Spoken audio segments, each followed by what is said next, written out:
जितना परमात्मा के नजदीक जाएगा, तू जितना परमात्मा के करीब जाएगा, तू जितना भगवान के नजदीक जाएगा, तू जितना माता पिता और परमात्मा के जितने नजदीक। अब कई लोग कहते हैं गुरुजी हमारी माँ तो हमको गाली देती है, कोई कहता है गुरुजी हमारी सास तो दिन भर गाली देने में लगी रहती है, कोई कहता है गुरुजी हमारे पिता तो हमको गाली देते हैं, गुरुजी हमारे ससुर तो हमेशा गाली देने में लगे रहते हैं। तो निवेदन है, जितनी दुनिया की गाली, जितनी माता पिता की गाली और जितनी दुनिया वालों के ताने आप सुनोगे, उतने मजबूत होते चले जाओगे और मंजिल की ओर बढ़ते चले जाओगे।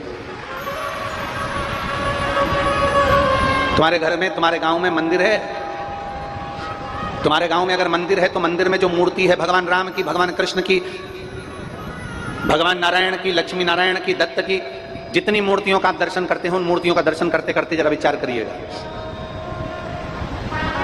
एक पत्थर जमीन में लगा हुआ है और एक पत्थर की मूर्ति मंदिर के अंदर पूजा रही है। जो जमीन में लगा वो भी पत्थर है, जो मंदिर में रखी मूर्ति है वो भी पाषाण की है, वो भी पत्थर की है।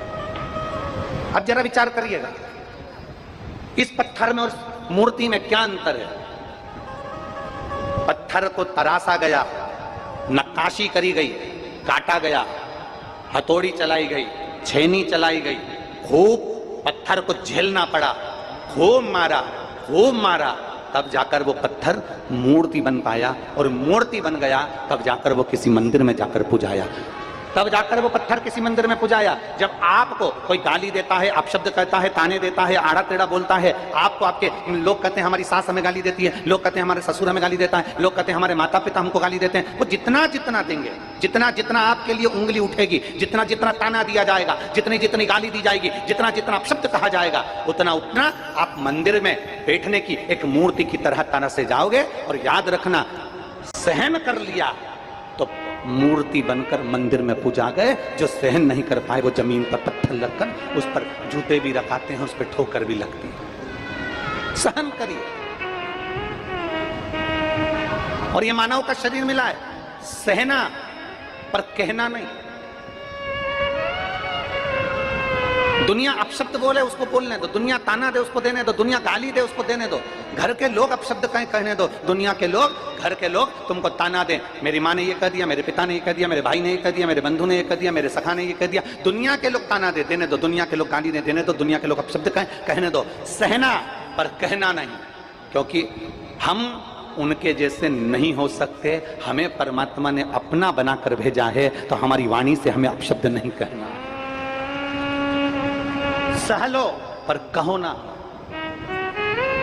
हमें कहना नहीं है, हमें भगवान की भक्ति में इतना डूब जाना है, हमें भगवान के भजन में इतने डूब जाना है, हमें परमात्मा के भजन में इतने डूब जाना है कि हमारे मुख से सुबह शाम दोपहर रात दिन जब भी मौका मिले भगवान शंकर का या तो पंचाक्षर मंत्र नमः शिवाय, या षडाक्षर मंत्र ओम नमः शिवाय, या फिर श्री शिवाय नमस्तुभ्यम, इस मंत्र का जाप हम करते रहें, इसका स्मरण करते रहें, हम इसको पुकारते रहें, इसको जपते रहें। या तो पंचाक्षर मंत्र जपें, षडाक्षर मंत्र जपें, या श्री शिवाय नमस्तुभ्यम जपते रहें। या हमारी तकलीफ की घड़ी में, या हमारे दुख की घड़ी में, या हमारे कष्ट की घड़ी में हमें मजबूतता प्रदान करता है।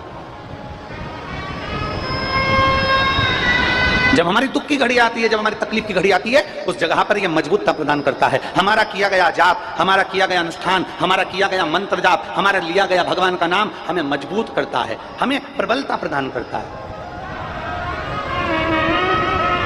श्री शिवाय नमस्तु।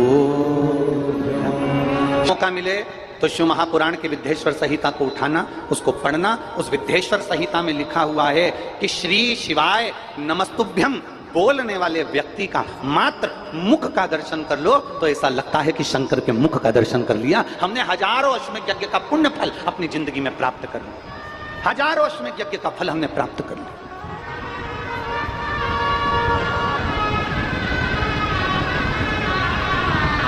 शिव कथा कर रही, कहीं अभिमत्ता व्यक्ति के भीतर होती है तो वो परमात्मा से भी दूर हो जाता है, भगवान से भी दूर हो जाता है, भजन से भी दूर हो जाता है।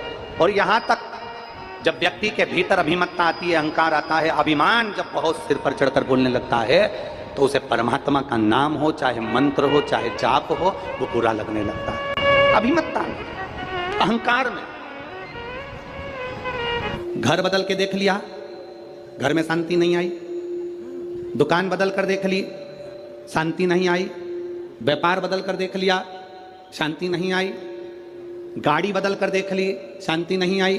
किसी ने कह दिया घर की दिशा चेंज कर लो, वो बदल ली। किसी ने कहा बाथरूम बदल लो, कोई ने कहा सीढ़ी बदल लो, कोई ने कहा रसोई घर बदल लो, कोई ने कहा दुकान बदल लो, कोई ने कहा व्यापार बदल लो, कोई ने कहा गाड़ी बदल लो, कोई ने कहा पहनने का तरीका बदल लो, कोई ने कहा कपड़े बदल लो। सब कुछ बदल कर देख लिया, कुछ फायदा नहीं हुआ। अब एक बार शिव महापुराण की कथा मानो, कुछ मत बदलो। जिस घर में रह रहे हो उसी में रहो, जो व्यापार कर रहे हो उसी को करो। बस अपने नेचर को थोड़ा सा बदल लो, सब कुछ अच्छा हो जाए।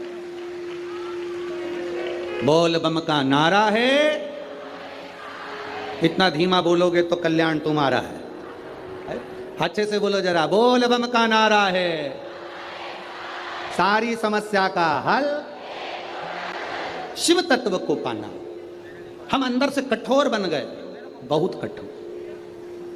अब इतनी भीतर की कठोरता हमारे भीतर विश्वास कैसे पैदा करेगी?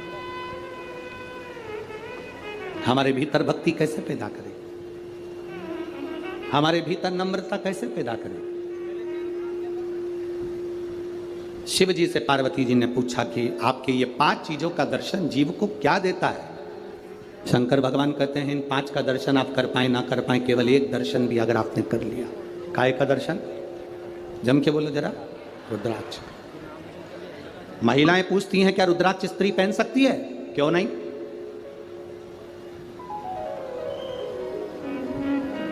क्यों नहीं? क्या स्त्री भगवान शंकर के शिवलिंग का स्पर्श कर सकती है? क्यों नहीं? बस रजस्वला धर्म के समय पर स्पर्श ना करें, रजस्वला धर्म के समय पर भगवान को छुएं ना, मंदिर देवालय शिवालय ना जाए। रजस्वला धर्म के समय पर भगवान के मंत्र का जाप करना नहीं छोड़ना, भगवान का नाम लेना नहीं छोड़ना। कोई ने कहा गुरुजी हमने तो सुना है कि रजस्वला धर्म के समय पर नारी भगवान का नाम भी नहीं ले सकती। हमने कहा रजस्वला धर्म के समय पर नाम क्यों नहीं ले सकते? रजस्वला धर्म के समय पर खा सकते हो,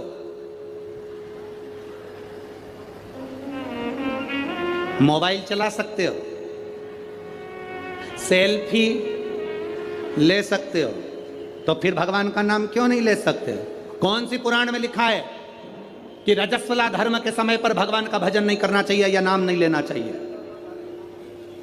रजस्वला धर्म के समय पर मालूम पड़े कोई व्यक्ति मर रहा हो और प्राण छूट रहे हो, तो क्या वो भगवान का नाम नहीं लेगा? उसके मुख से भजन नहीं निकलेगा? अरे अंत समय प्रभु आना पड़ेगा, वचन दिया तो निभाना पड़ेगा। आ रही है अंत समय में कौन सी घड़ी हमारी आखिरी है, कौन सा पल हमारा आखिरी है, कौन सा समय हमारा आखिरी है, किसको मालूम है साहब? किसको पता है? किसको मालूम?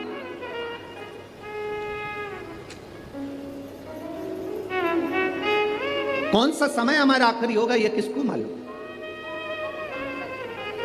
महाभारत के शाल्य पर्व में अध्याय नंबर 43 में